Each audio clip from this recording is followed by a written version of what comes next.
¿Alguna vez te has preguntado qué pasaría si dedicaras toda tu vida a cuidar de quienes más amas, y ellos te borraran como si nunca hubieras existido? Esta historia no comienza con gritos ni con peleas. Comienza con silencio, con años de entrega callada, con facturas pagadas sin aplausos, y con un hijo que creyó que el amor se demostraba sacrificando todo. Pero cuando el testamento apareció, lo único que quedó claro fue que su nombre no estaba. Ni una línea, ni un gracias.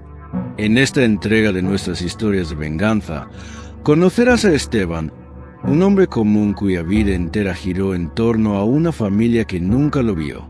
Su historia no es solo un ajuste de cuentas. Es un espejo para quienes han dado más de lo que recibieron, una lección para quienes aún creen que el amor no necesita límites. Si alguna vez has sentido que tu lealtad fue usada en tu contra, quédate. Esta historia te va a sacudir. Y si en algún momento sientes que esta historia también es tuya, déjalo en los comentarios con la frase "Yo también lo viví". Dale like, comenta y comparte. Tal vez alguien que conoces necesita escuchar esto más de lo que imaginas. Esteban nunca se consideró especial. Era el tipo de hombre que pasaba desapercibido en las reuniones familiares, siempre ayudando en silencio, siempre disponible. Su madre, doña Teresa, lo crió con la idea de que un buen hijo no pedía nada a cambio. Desde joven, él aceptó ese rol sin quejarse. Mientras sus amigos viajaban o formaban familias, él seguía en la misma casa en Guadalajara, cuidando del jardín, arreglando la cisterna o llevando a su madre al médico. Un día todo esto será tuyo, le decía ella a veces, señalando las paredes desconchadas de la casa antigua, como si el peso de la promesa fuera suficiente para mantenerlo firme. Pero esas palabras nunca llegaron con cariño, solo con la carga del deber. Durante años, Esteban trabajó como ingeniero civil en una constructora local. Su jornada empezaba a las 7 y rara vez terminaba antes de las 6. Pero lo más duro no era el trabajo, sino lo que venía después. Subirse a su coche viejo y pasar 4 o 5 horas más manejando como chofer de aplicación, recogiendo pasajeros por toda la ciudad. El motivo era siempre el mismo: pagar las cuentas que su madre no podía cubrir sola.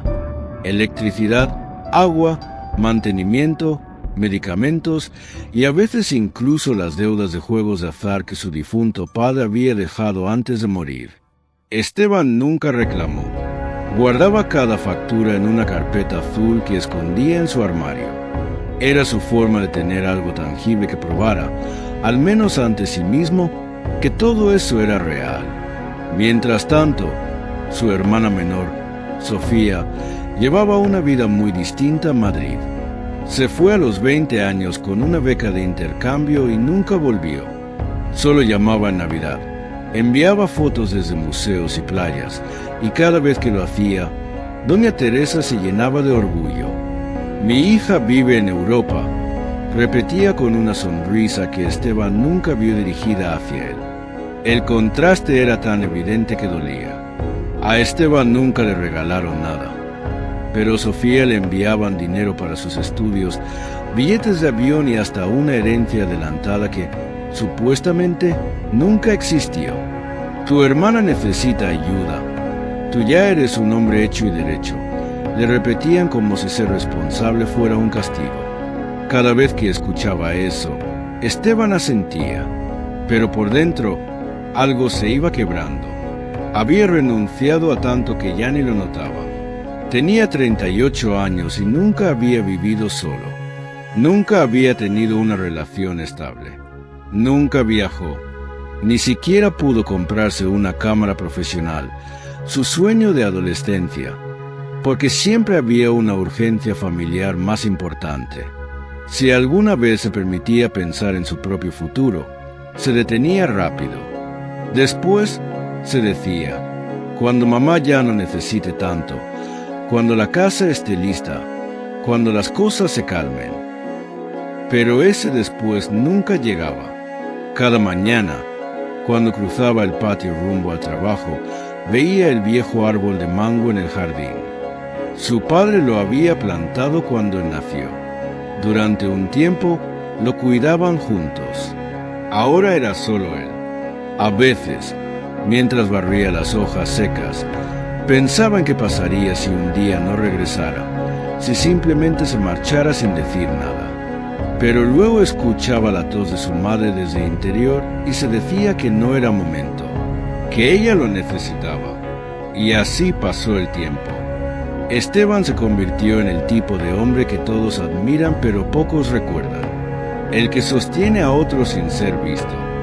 El que no pide espacio ni reconocimiento, solo la esperanza silenciosa de que algún día ese amor que daba sin condiciones sería devuelto, aunque fuera con una mirada.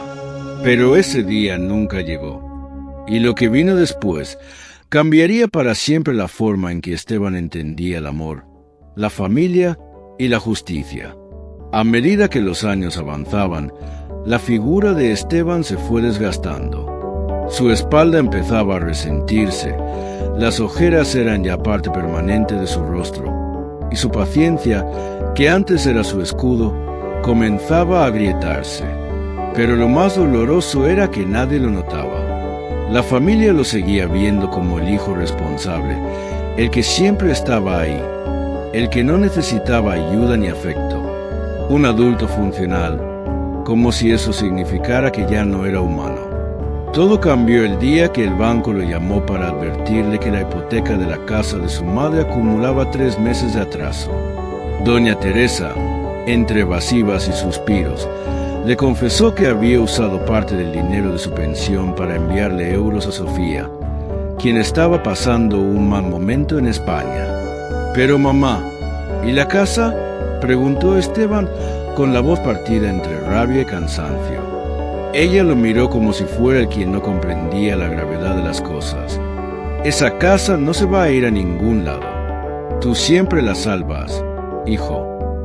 Y sí, la salvó.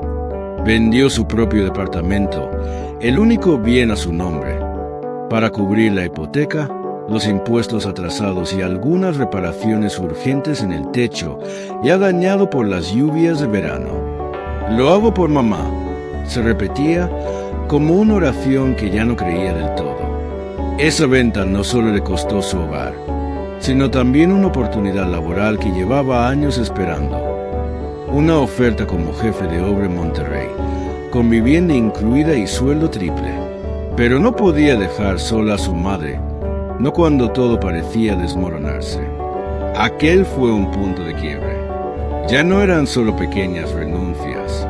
Ahora perdía proyectos, estabilidad, la posibilidad de construir una vida propia. Cada vez que abría su cuenta bancaria y veía el saldo apenas sobrevivir, sentía un nudo en el pecho. Cada vez que escuchaba a su madre hablar con orgullo de Sofía, que ahora tenía novio extranjero y un futuro brillante, ese nudo se convertía en una presión en la garganta. Una tarde, mientras reparaba una fuga en el baño, Esteban se cortó la mano con un tubo oxidado. Sangró mucho, pero lo que más le dolió no fue la herida, sino que su madre, al verlo, no dijo ni un gracias. Solo preguntó si el agua ya funcionaba. Esa noche, acostado en un colchón viejo en su propio cuarto de infancia, Esteban sintió algo nuevo: resentimiento. Un sentimiento que durante años había reprimido bajo la excusa de que la familia está primero. Pero ahora, ¿quién lo ponía el primero? El sacrificio se había vuelto invisible. Lo habitual, un deber automático sin espacio para la gratitud. Las llamadas de Sofía seguían llegando cada vez que necesitaba dinero. Las decisiones de la casa se tomaban sin consultarlo, pero el pago de esas decisiones siempre recaía sobre él. Esteban ya no esperaba reconocimiento, pero empezaba a preguntarse si alguna vez tuvo respeto. Y aunque aún no lo sabía, esa semilla de duda sería el inicio de una tormenta. Porque cuando un hombre bueno comienza a sospechar que su bondad ha sido usada, lo único que necesita es una chispa para arder. Y esa chispa llegó más pronto de lo que imaginaba. Fue un sábado por la tarde, de esos en los que el cielo de Guadalajara se cubre de nubes espesas pero no llueve, como si el clima también dudara de sí mismo. Esteban estaba en la cocina ordenando unas carpetas viejas, por petición de su madre. «Voy a necesitar tus papeles para actualizar el seguro», le dijo Teresa mientras revolvía un té de manzanilla que, según ella, calmaba la ansiedad. Esteban, como siempre, obedeció. Abrió las cajas, revisó facturas, pólizas vencidas, planos de la casa, escrituras antiguas, hasta que vio un sobrecolor crema, doblado y cuidadosamente sellado con cinta adhesiva. Llevaba el membrete de una notaría local. Por curiosidad, y tal vez por una intuición que llevaba años gestándose, lo abrió. Era un testamento, no uno viejo, no uno caducado, sino uno reciente, fechado tan solo 6 meses atrás. Leyó línea por línea, sintiendo como el aire se volvía más espeso a su alrededor. El contenido era claro: la propiedad de la casa, los ahorros de su madre, las joyas heredadas de su abuela, incluso un auto que ya no funcionaba. Todo sería para Sofía. Absolutamente todo. El nombre de Esteban no aparecía ni como referencia, ni como nota a pie de página. Era como si no existiera. En ese instante, el tiempo se detuvo. Esteban sintió un zumbido en los oídos, una mezcla de rabia, tristeza y algo peor: vacío.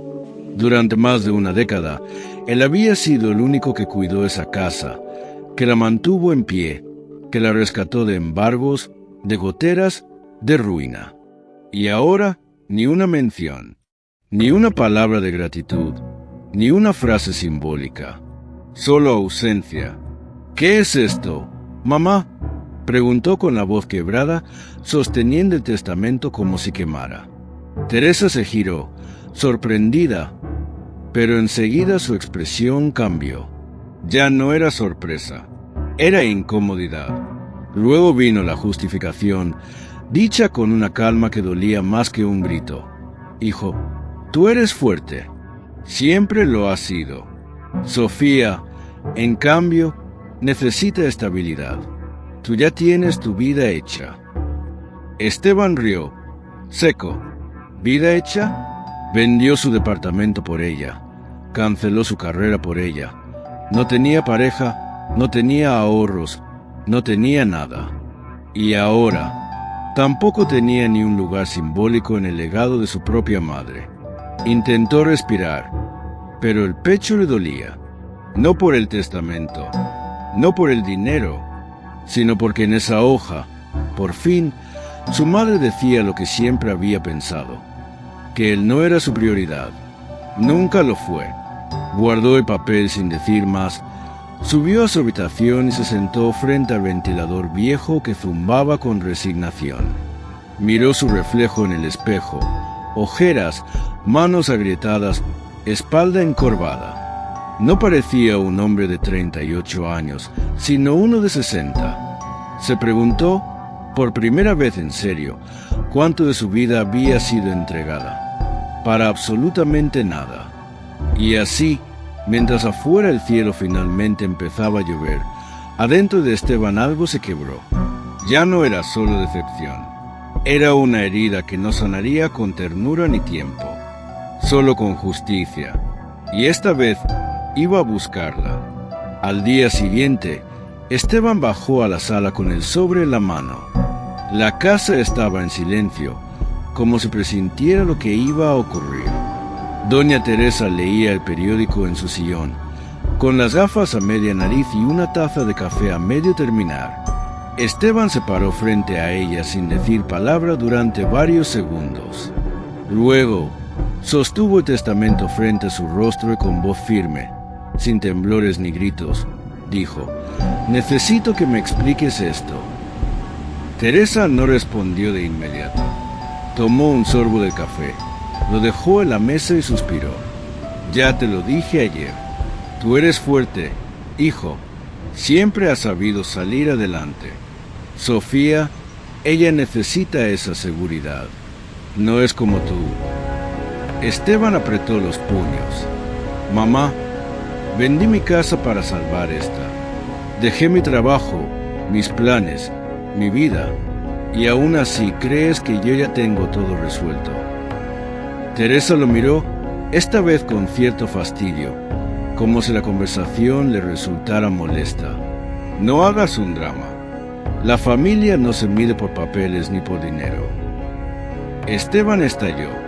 Entonces, ¿por qué se la mediste cuando firmaste este testamento? ¿Por qué me excluiste sin siquiera consultarme? La voz resonó en las paredes. El eco de su grito era inusual en esa casa donde siempre había reinado el silencio. Doña Teresa se encogió en el sillón, pero no respondió.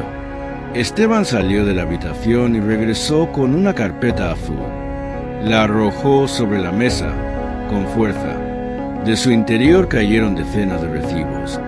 Facturas de luz, agua, gas, reparaciones de techo, gastos médicos, resúmenes bancarios con transferencias mes a mes. Todo esto está a mi nombre. Todo esto lo pagué yo, mientras tú le mandabas dinero a Sofía para sus másters y sus escapadas a Ibiza. Y me dices que no es personal. Los ojos de su madre se llenaron de lágrimas, pero no de arrepentimiento, sino de orgullo herido. ¿Estás levantándome la voz a mí?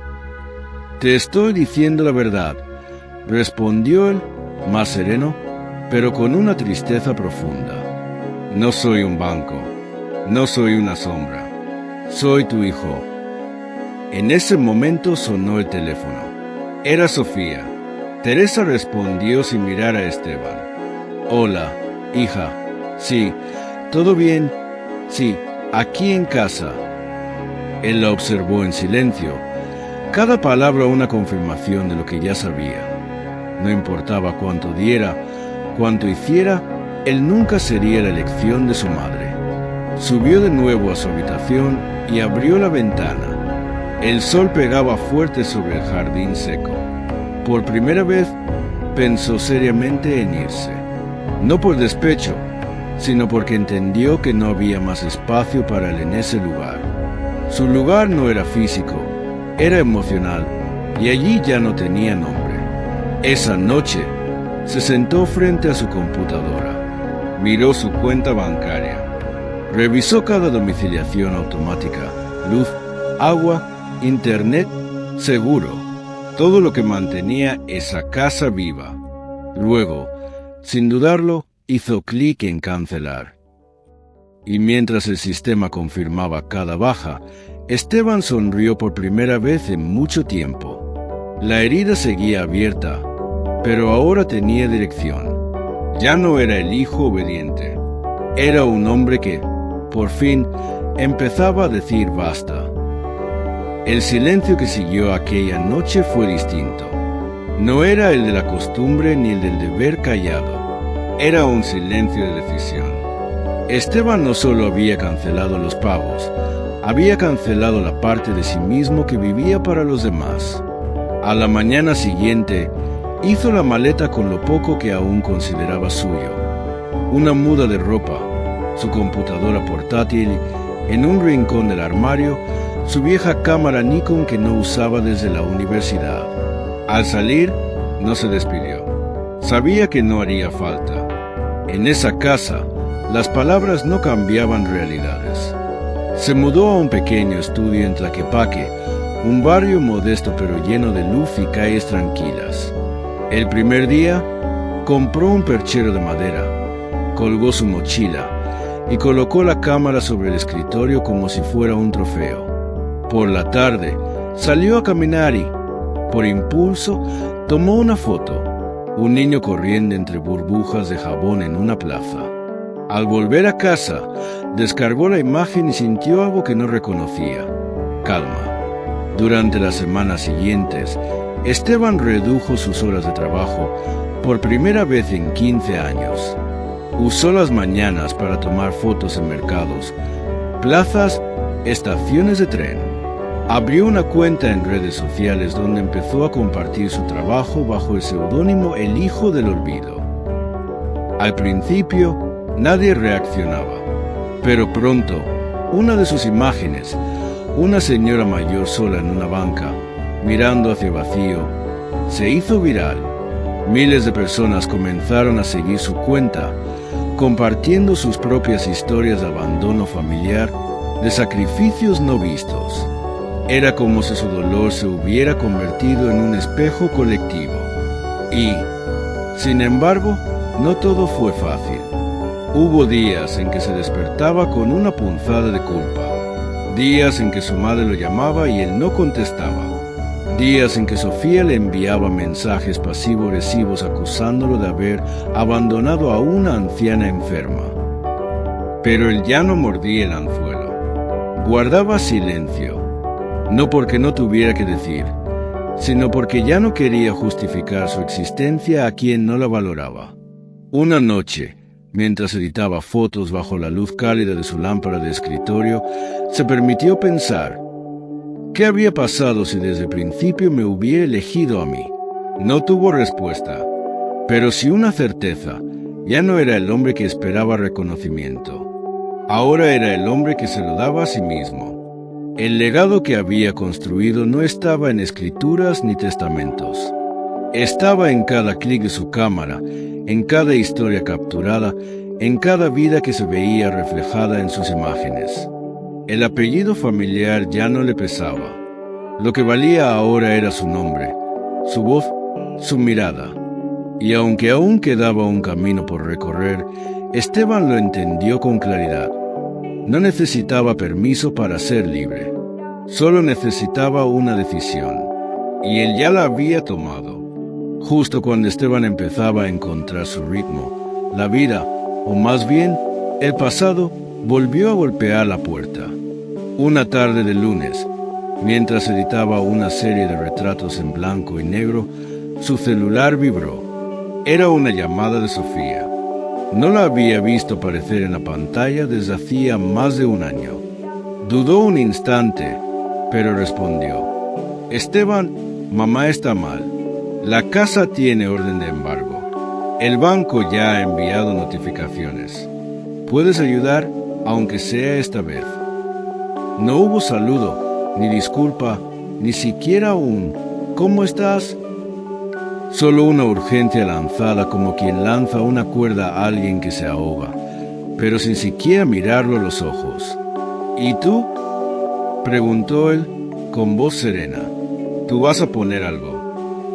Sofía bufó. Estoy lejos, tú estás ahí. No te hagas el mártir ahora.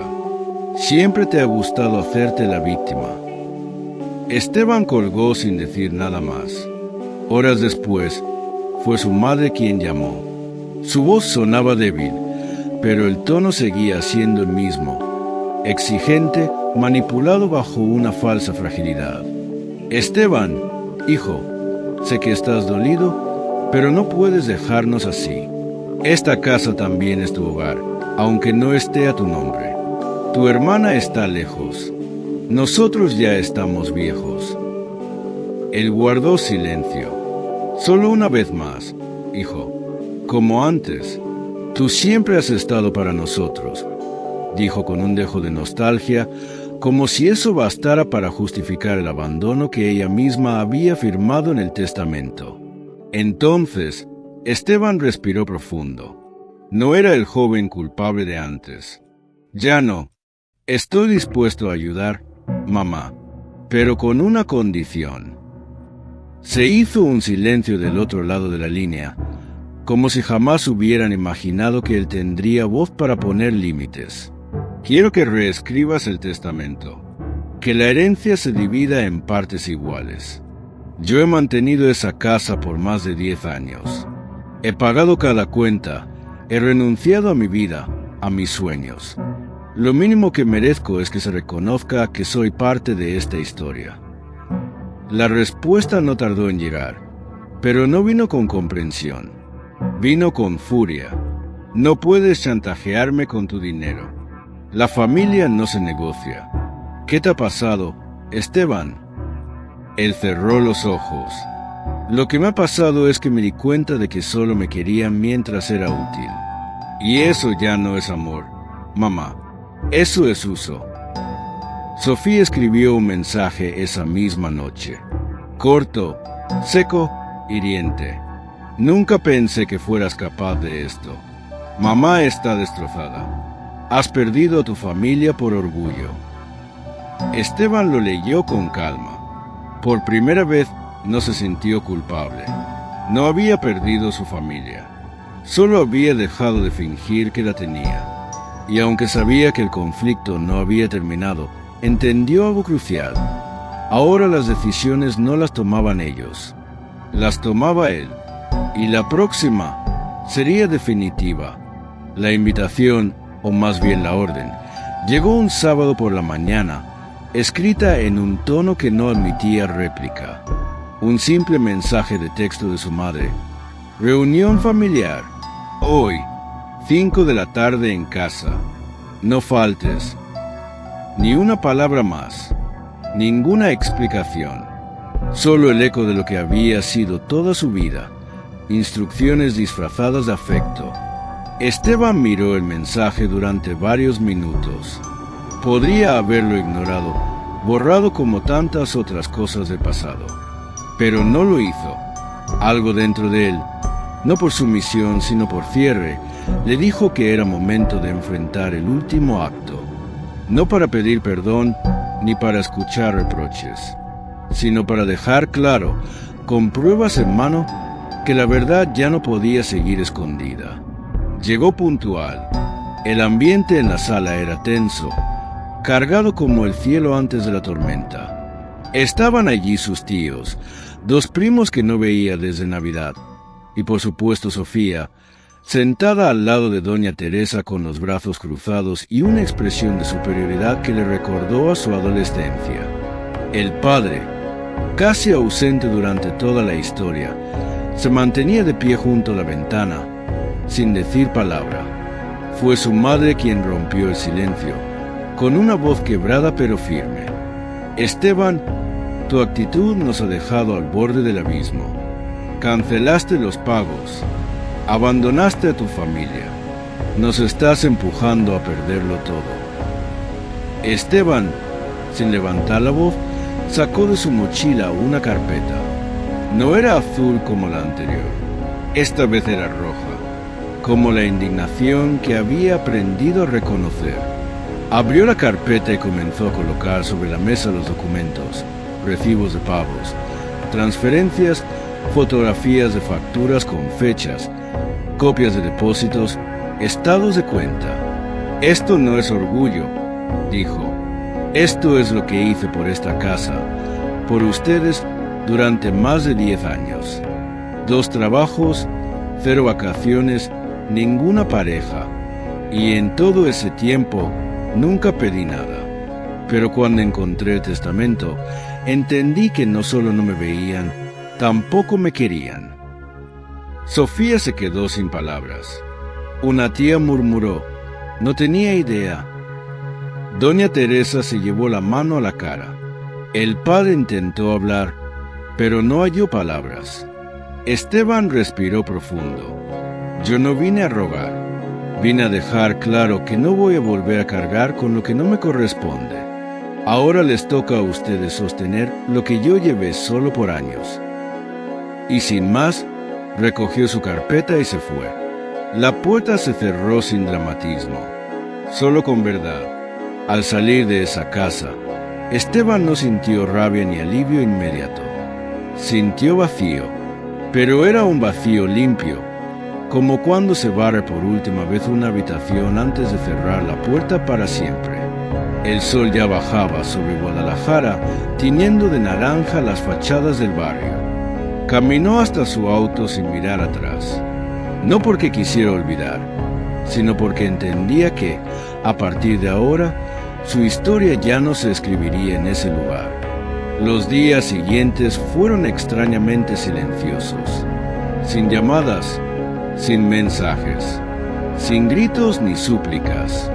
Solo él, su cámara y la rutina que empezaba a parecer suya.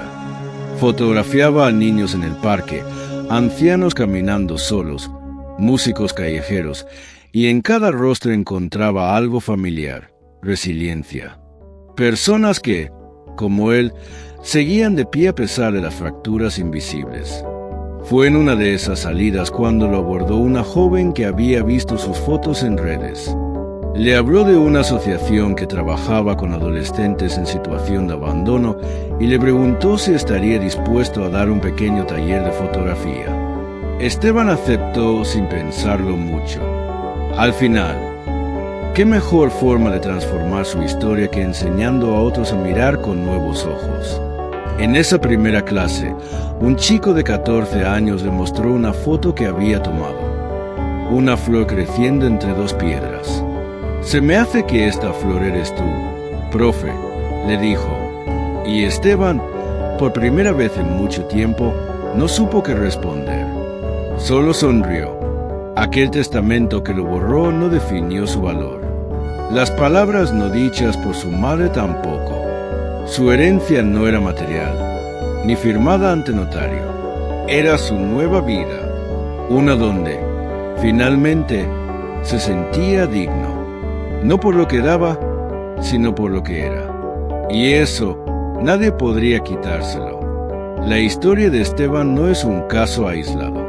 Es una de tantas historias de venganza silenciosa, donde la justicia no se impone con gritos ni castigos, sino con límites claros, con decisiones valientes y con un acto fundamental de amor propio. Decir hasta aquí. Muchos hombres como él crecen creyendo que deben dar sin esperar nada, que ser útiles es más importante que ser reconocidos. Pero llega un momento en que uno se mira al espejo y ya no se reconoce, porque todo lo ha dado y nada ha sido devuelto. Esteban no cobró venganza con odio, sino con verdad, y al final encontró algo más valioso que una herencia: libertad y dignidad. Si esta historia tocó alguna parte de ti, si tú también has sentido que tu lealtad fue utilizada, deja en los comentarios. Yo también lo viví. No estás solo. Y si conoces a alguien que necesita escuchar esto, un hermano, un amigo, tu yo de pasado, compártele este video. A veces, una historia como esta puede ser el primer paso para romper una cadena de silencios que nunca debieron ser soportados. Suscríbete para más historias como esta, porque contarlas también es sanar.